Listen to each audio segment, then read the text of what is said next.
Thomas Alva Edison एक famous American scientist, inventor और businessman थे और इसके अलावा ये अपने इलेक्ट्रिक बल्ब के इन्वेंशन के लिए भी जाने जाते हैं। आज आप थॉमस एडिसन के बारे में 26 ऐसी बातें जानोगे जिन्हें आपने शायद ही आज से पहले कभी सुना होगा। नंबर 26। एक बार एडिसन ने देखा कि जब मुर्गियां अंडों पर बैठीं तब उसमें से बच्चे निकलने लगे। एडिसन भी एक बार अंडों पर बैठ गए। अंडों से बच्चे तो नहीं निकले बल्कि एडिसन की पैंट खराब हो गई। और एक बार तो एडिसन ने अपने पिता का मुर्गी पालन केंद्र जला डाला, जिससे एडिसन के पिता ने उनकी खूब पिटाई की। नंबर 25।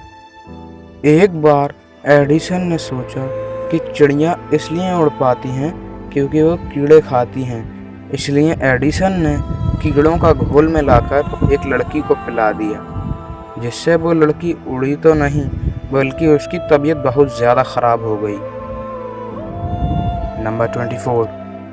अपने बचपन के दौरान एडिसन एक नाले में गिर गए थे जो उनके घर के पास ही था।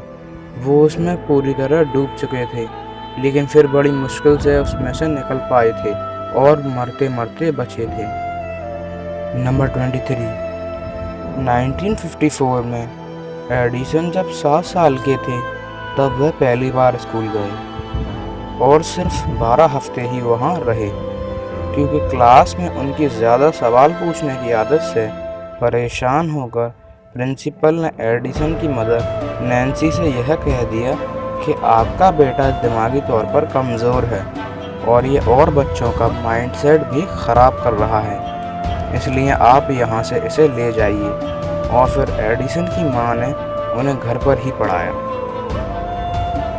नंबर 22। एडिसन की माँ का उन्हें स्कूल से हटाना बहुत फ़ायदेमंद साबित हुआ, क्योंकि एडिसन की माँ ने उन्हें एक केमिस्ट्री एक्सपेरिमेंट्स नाम की बुक लाकर दी, जिससे उनकी दिलचस्पी साइंस में और किताबें पढ़ने में बढ़ी।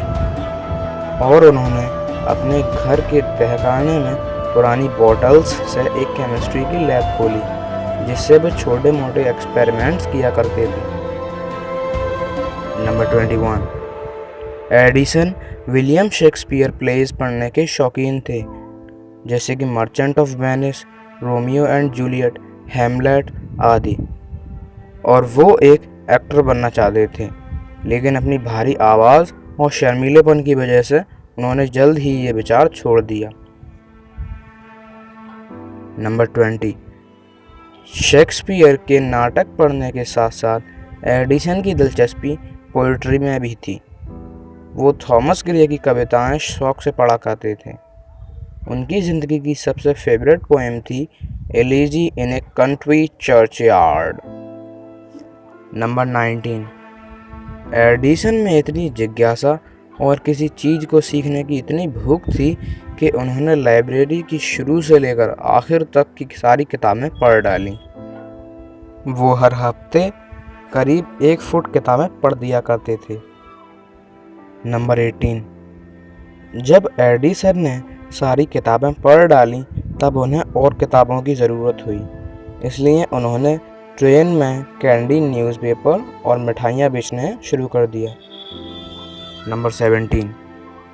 ट्रेन में काम करने के दौरान एडिसन के साथ एक बहुत महत्वपूर्ण घटना हुई। एडिसन ने ट्रेन के सामने आते एक 3 साल के बच्चे की जान बचाई थी। उस बच्चे के पिता स्टेशन एजेंट थे और टेलीग्राफी भी जानते थे। उन्होंने ही एडिसन को टेलीग्राफी सिखाई थी। नंबर 16।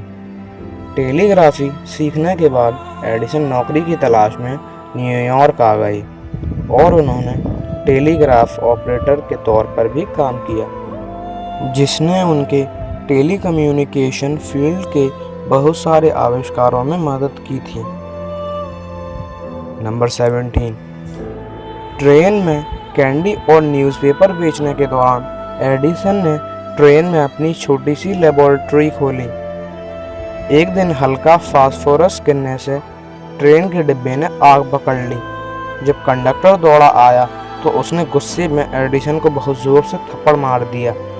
तब से एडिसन थोड़े बहरे हो गए थे और तब से उन्हें कम सुनाई देता था और एडिसन को अपनी लैब बंद करनी पड़ी। नंबर 15। एडिसन चाहते तो अपने कान का ऑपरेशन करा सकते थे, लेकिन उन्होंने ऐसा नहीं किया। वो कहते थे कि इससे उन्हें लोगों की फालतू बातें नहीं सुननी पड़ती और अपने काम में कोई भी डिस्ट्रैक्शन नहीं होता।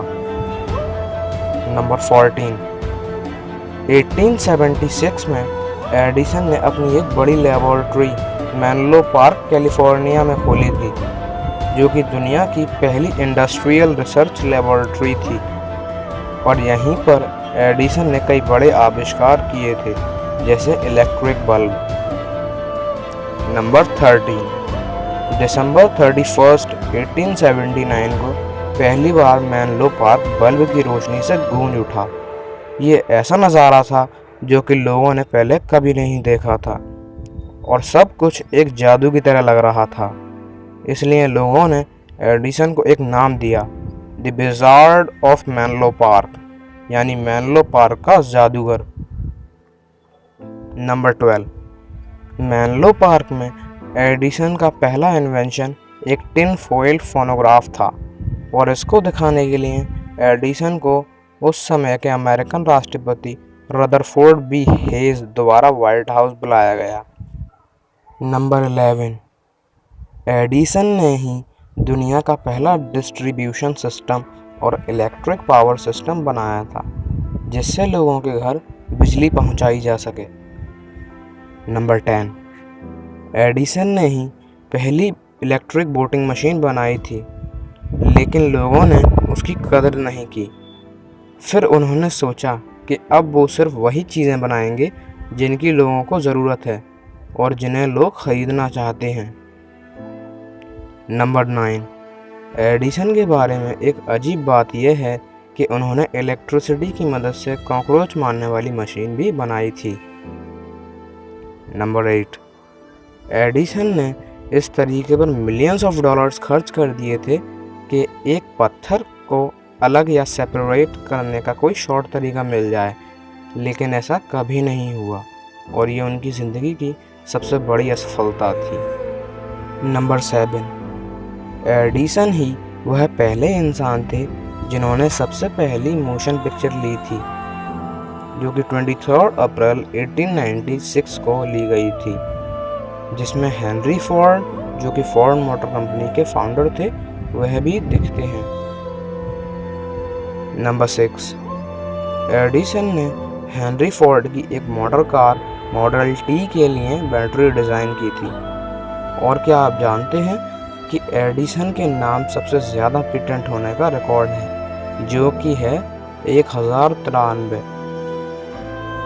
नंबर 5। एडिसन जब 22 साल के थे तब उन्होंने रात के 2 बजे तक बड़ी मेहनत से काम कर एक स्टॉक टिकर बनाया था, जिसको उन्होंने एक स्टॉक टेलीग्राफी कंपनी को $5000 बेचने का सोचा, लेकिन फिर सोचा कि $3000 भी ठीक रहेंगे। जब कंपनी से लोग एडिसन के इन्वेंशन को देखने आए तो एडिसन ने कहा कि आप अपना ऑफ़र बताएं, तो उन्होंने कहा कि $40,000। एडिसन ने इसे बहुत खुशी के साथ स्वीकार किया। नंबर 3।